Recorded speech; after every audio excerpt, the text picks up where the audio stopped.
नमस्ते students. Class 10th में अपना जो टॉपिक चल रहा है सोशल साइंस में भारतीय अर्थव्यवस्था के समक्ष चुनौतियाँ, इसमें अपन ने भारतीय अर्थव्यवस्था की महत्वपूर्ण जो चुनौतियाँ हैं वो कौन कौन सी है उनके बारे में अपन ने पढ़ा। जनसंख्या वृद्धि भारतीय अर्थव्यवस्था के लिए सबसे बड़ी चुनौती है। फिर अपन ने पढ़ा गरीबी भारतीय अर्थव्यवस्था के लिए बहुत बड़ी चुनौती है। और अभी अपनी जो कल अपन ने पढ़ा था बेरोज़गारी, बेरोज़गारी क्या होती है, बेरोज़गारी कितने प्रकार की होती है, उन चीज़ों के बारे में अपन ने कल पढ़ा था। अब आज हम पढ़ेंगे कि बेरोज़गारी के क्या कारण हैं, कि बेरोज़गारी इतनी क्यों बढ़ रही है और इसको कैसे दूर किया जा सकता है, उसके महत्वपूर्ण जो कारण हैं उन कारणों पर आज हम चर्चा करेंगे, जिसमें अपने बेरोज़गारी के कारण और उसके निवारण के उपाय ध्यान से देखने हैं। तो अपना टॉपिक है बेरोज़गारी के कारण। तो सबसे पहले अपन देखते हैं शुरू से कि बेरोज़गारी का पहला जो कारण है उसमें रोज़गार परक शिक्षा और प्रशिक्षण का अभाव। अपने भारत देश के अंदर अगर बात करें कि जो अपने जो कुछ शिक्षा प्राप्त होती है यानी वो रोज़गार परक नहीं हो। रोज़गार परक से हमारा अभिप्राय होता है कि बालकों को ऐसी शिक्षा प्रदान की जाए जिससे उनको रोज़गार की प्राप्ति हो सके। हम केवल डिग्री और डिप्लोमा तो दिलाते हैं, लेकिन वो जो है व्यवहारिक रूप में क्या होता है इतना वो काम में नहीं आ पाता। जबकि बच्चों को शिक्षा कैसी देनी चाहिए, टेक्नोलॉजी या टेक्निकल बेस्ड जो शिक्षा होती है जिससे उनको रोज़गार की प्राप्ति हो सके, ऐसी शिक्षा उनको प्रदान नहीं की जाती। जिसके कारण हमारे यहाँ पे क्या क्योंकि बच्चों को एजुकेशन के साथ साथ अगर इस प्रकार का एक सब्जेक्ट चला करके अगर रोज़गारपरक शिक्षा भी उनको प्रदान करें तो आने वाले समय में उनको रोज़गार आसानी से प्राप्त हो सकता है। तो इसमें देखते हैं भारत में शिक्षा और साक्षरता लगातार बढ़ रही है। ये अपने बिल्कुल भारत में शिक्षा और साक्षरता दोनों ही चीज़ें बढ़ रही है, लेकिन साथ ही शिक्षित बेरोज़गारों की समस्या भी ज़्यादा बड़ी होती जा रही है। यानी शिक्षित बेरोज़गार पढ़े लिखे नौजवान आज अपने जिनके पास कोई काम धंधा नहीं है, तो ऐसे बेरोज़गारों की संख्या भी आज लगातार बढ़ती जा रही है। भारतीय शिक्षा में रोज़गारपरक शिक्षा का अभाव पाया जाता है और यहाँ शिक्षा की व्यवहारिकता उपादेयता के व्यवहारिकता के ऊपर यानी उसको रियल में प्रशिक्षण के आधार पर या अपन व्यवहारिक रूप में उसको अपनाते नहीं है, ये अपनाना बहुत कम है। शिक्षा प्राप्त करने के बावजूद छात्रों को रोज़गार नहीं मिल पाता है क्योंकि भारत में कौशल प्रदान करने वाले प्रशिक्षण केंद्रों का अभाव है। कौशल यानी किसी भी कार्य को करने के लिए जो कुशलता होती है उस कुशलता प्रदान करने में यहाँ पर क्या होता है उनका अभाव पाया जाता है। जिसके कारण क्या होता है अपने यहाँ पे बेरोज़गारी लगातार बढ़ती जा रही है। क्योंकि प्रशिक्षण से व्यक्ति क्या होता है मानवीय पूंजी में बदलता है। किसी व्यक्ति को प्रशिक्षण प्राप्त है, कोई कुशलता उसमें है, किसी कार्य को करने की क्षमता, कार्य को करने का वैसा अगर उसका तैयार है तो उसके लिए ये सब बड़ी बात हो जाती है कि किस प्रकार से वो काम करना है तो वो जानता है, तो उसको आसानी से रोज़गार की प्राप्ति हो जाती है। और जब रोज़गार की प्राप्ति होती है तो वही रोज़गार उसको क्या जाता है पूंजी प्रदान करता है। इसलिए इसको कहा जाता है कि जो प्रशिक्षण से व्यक्ति क्या बनता है मानवीय पूंजी में परिवर्तित होता है और रोज़गार के अवसर भी उसके लिए बढ़ते जाते हैं। क्योंकि कोई काम का जानकार व्यक्ति होता है उसको आसानी से रोज़गार की प्राप्ति हो जाती है। नेक्स्ट वाला अपना पॉइंट है बढ़ती जनसंख्या और श्रम शक्ति। श्रम शक्ति की परिभाषा अपन ने पढ़ी थी। श्रम शक्ति अपन किसको मानते हैं कि व्यक्ति शिक्षित व्यक्ति जो काम करने का इच्छुक होता है उसको अपन श्रम शक्ति के अंतर्गत मानते हैं। कि श्रम शक्ति व्यक्ति उस लेवल तक पहुँच जाए जिससे उसकी श्रम शक्ति में इजाफा हो, श्रम शक्ति बढ़ती जाए, तो उसकी अपन बात करते हैं कि श्रम शक्ति बढ़ती जनसंख्या, लगातार जनसंख्या बढ़ रही है तो अपनी श्रम शक्ति भी लगातार बढ़ती जा रही है। अब सरकार को क्या करना चाहिए, सरकार अनेक प्रकार की योजनाओं के माध्यम से रोज़गार की योजनाएं तो चलाती है, लेकिन जनसंख्या अधिक होने के कारण लोगों को रोज़गार नहीं मिल पाता है।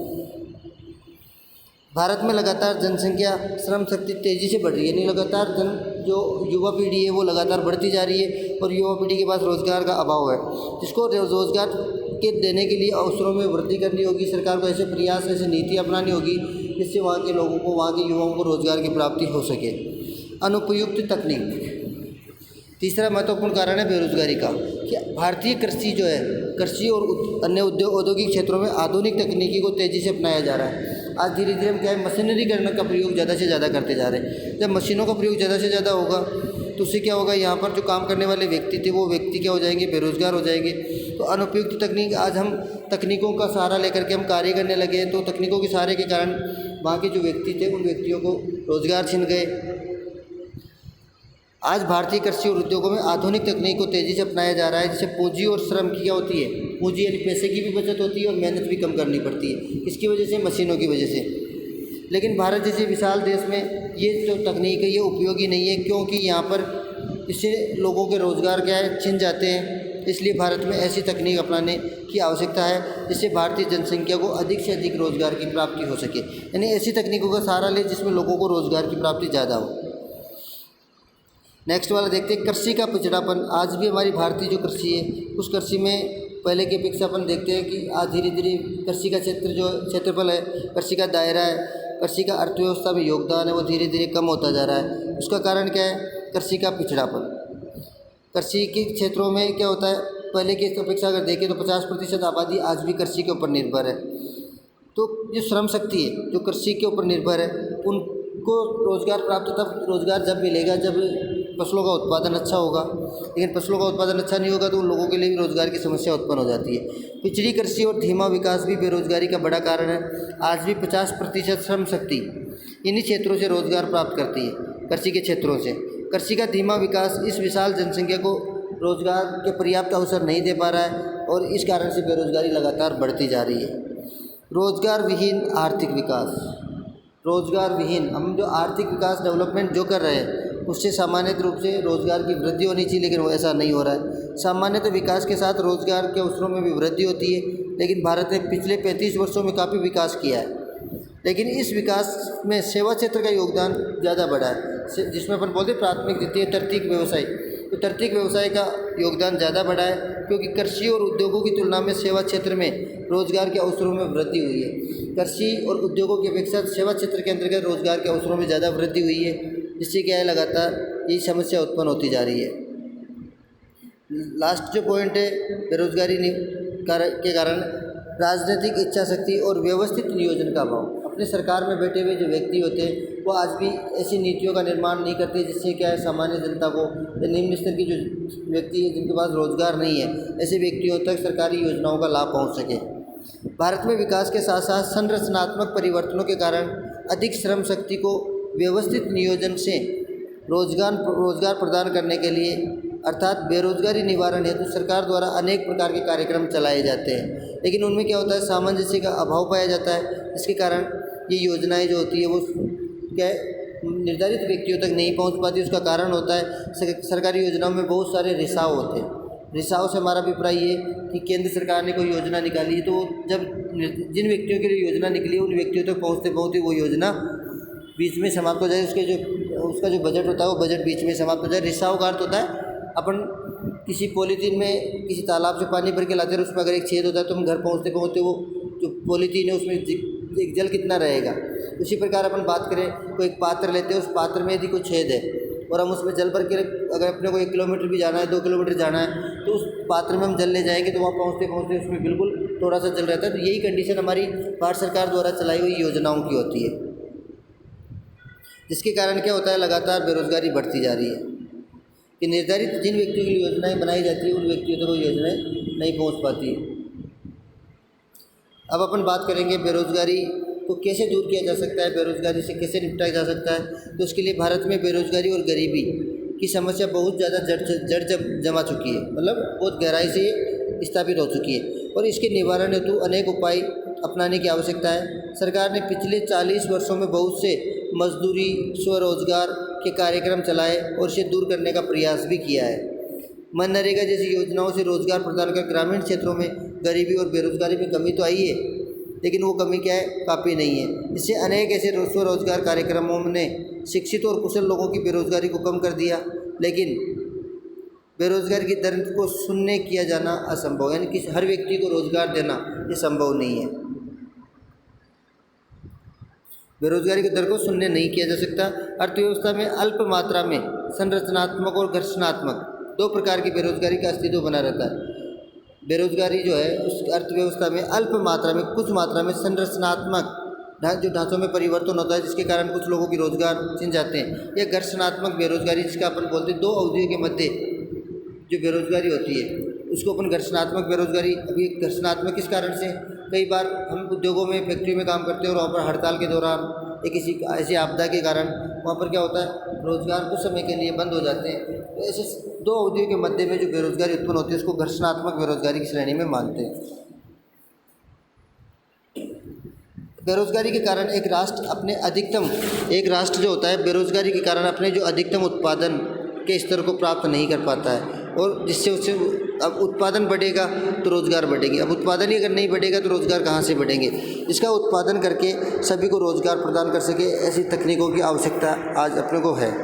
अब सरकार द्वारा कुछ महत्वपूर्ण प्रयास जो किए गए या किए जाने चाहिए, जिससे बेरोज़गारी दूर हो सकती है। जो पहला प्रयास है, सरकार द्वारा संचालित मजदूरी और स्वरोजगार कार्यक्रमों में उचित समन्वय और न्यूनतम रिसाव, वही चीज़ है न्यूनतम रिसाव, यानी ये रिसाव वाली जो समस्या है इसको दूर करने का प्रयास, जिससे क्या है लोगों तक, निर्धारित व्यक्तियों तक उनका जो लाभ है में पहुँच सके। शिक्षा को रोजगारपरक बनाया जाए, जिससे युवाओं को प्रशिक्षण और कौशल विकास के माध्यम से स्वरोजगार हेतु प्रोत्साहित किया जाए, जिससे उनको रोजगार की प्राप्ति हो सके। विकास के साथ साथ कृषि से मुक्त या अधिक श्रम को, अब इसमें कहा है कि विकास के साथ साथ कृषि से मुक्त, कृषि क्षेत्र में एक अपने परिवार में 5 सदस्य होते हैं, अगर वो 2 सदस्य काम करेंगे, 3 सदस्य काम करेंगे, तब भी कृषि में उत्पादन उतना ही होगा, और 500 काम करेंगे तब भी उत्पादन होगा। तो जो अतिरिक्त सदस्य होते हैं, इसे अपन बात कृषि से मुक्त या अधिक श्रम को खपाने के लिए बड़े बड़े उद्योगों की वृद्धि की जाए, जहाँ पर उनको लोगों को रोजगार की प्राप्ति हो सके। सरकार द्वारा अपनाया गया महत्वाकांक्षी प्रोजेक्ट जो है मेक इन इंडिया, अब इससे क्या होगा कि अपने भारत में नए नए उद्योगों की स्थापना होगी, जिससे भारतीय लोगों को रोजगार की प्राप्ति भी होगी। जब अपन कोई उद्योग स्थापित करेंगे तो उसमें काम करने वाले व्यक्तियों की आवश्यकता होगी, तो कम से कम भारतीय लोगों को रोजगार की प्राप्ति तो होगी इससे। तो मेक इन इंडिया कार्यक्रम निवेश प्रोत्साहन उपाय उद्योगों की वृद्धि दर को तेज गति से आगे बढ़ाएगा, और औद्योगिक विकास से ही बेरोजगारी को कम किया जा सकता है। लास्ट वाला जो पॉइंट है, कुशल नियोजन की आवश्यकता। नियोजन का अर्थ क्या होता है? प्लानिंग। एक अच्छी प्लानिंग से हम अपनी बेरोजगारी को दूर कर सकते हैं। भारत में प्रतिवर्ष लाखों नए युवा, भारत के अंदर प्रतिवर्ष क्या होते हैं, लाखों नए युवा जो होते हैं वो अपनी भीड़, इस बेरोजगारी की भीड़ में शामिल होते हैं। हर वर्ष लाखों व्यक्ति, जैसे कोई ग्रेजुएशन करता है, कोई 12th पास करता है, कोई MSc करता है, कोई BSc करता है, कोई MA करता है, इस माध्यम से वो उस स्टेज पर पहुंच जाते हैं ताकि उनको रोज़गार, तो ऐसी स्टेज में लाखों युवा ऐसी श्रम शक्ति में सम्मिलित होते हैं। और ये भारत के लिए, अब ये भारत के लिए समस्या ये है कि उन लोगों के लिए अवसर प्रदान करना, और एक चुनौती भी है कि इनको रोज़गार कहाँ पर दिया जाए। लाखों लोगों को रोज़गार देना ये एक उनके लिए चुनौती है, और अपने किसी कार्य को व्यवस्थित ढंग से अपने को व्यक्तियों की आवश्यकता होती है, तो शुरू में अवसर भी है और चुनौती भी है, जिसका उचित नीति बना करके इन युवाओं के लिए रोज़गार पैदा किया जा सकता है। और रोज़गार संबंधी नीति इस प्रकार की बनाई जाए कि वर्तमान बेरोज़गार, यानी वर्तमान जो पीढ़ी है, वर्तमान में शामिल होने वाली जो श्रम शक्ति है, उस श्रम शक्ति यानी नव प्रवेश करने वाले व्यक्तियों का भी इसमें ध्यान रखा जाए, कि उनके लिए भी संसाधनों का ऐसे व्यवस्थित क्रम अपनाया जाए जिससे उनको भी रोज़गार की प्राप्ति हो सके। ये अपना चैप्टर नंबर 16 कंप्लीट हो गया है। अब अपन नेक्स्ट वाला चैप्टर स्टार्ट करेंगे, चैप्टर नंबर 17। तो ये चैप्टर नंबर 16 के क्वेश्चन आंसर है। तो कल आपके संडे है, तो संडे पर इसके जो क्वेश्चन आंसर है उनको कंप्लीट करना है सभी को। इस चैप्टर के कंप्लीट क्वेश्चन आंसर बुक में से देख करके, सभी के पास बुक उपलब्ध है, और बुक उपलब्ध नहीं है तो मैंने इससे पहले इस चैप्टर का एक बुक का प्रिंट भी भेजा है, तो बुक के प्रिंट के माध्यम से आप क्वेश्चन आंसर देख करके इनके क्वेश्चन आंसरों को, कल संडे है तो कल आपको ये काम करना है। नमस्कार।